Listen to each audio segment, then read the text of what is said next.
উত্তর 24 পরগনার বাগদাতে উপনির্বাচন ঘোষণা হতে বিজেপি নেতা দুলাল বর ও হারাধন হালদারের বিরুদ্ধে পোস্টার পড়ল।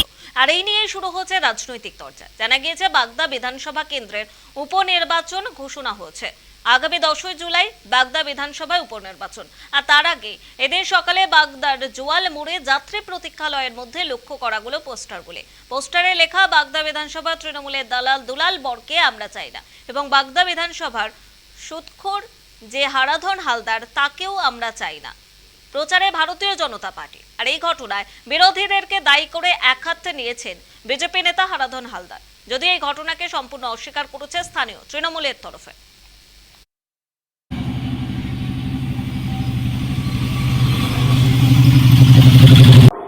আমি প্রথমত একটা ছোটোখাটো একটা ব্যবসা করি। দ্বিতীয় কথা হচ্ছে আমি বিজেপি পার্টিটাকে ভালোবাসি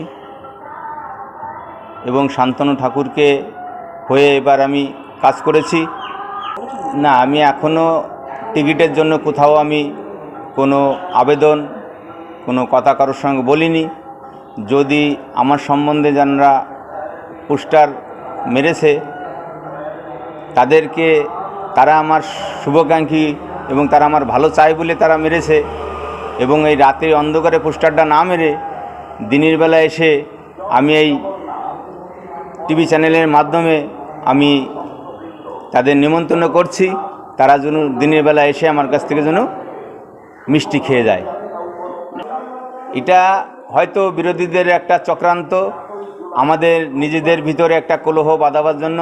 বিরোধীরা জানে যে এখানে বাগদায় আমাদের মাটি নেই, বাগদায় বিজেপির মাটি শক্ত, এখানে দাঁত বসানোর কোনো জায়গা নেই। দুলাল বর এবং হারাধন হালদার কেই তৃণমূলটা করে না, ওরা বিজেপি করে।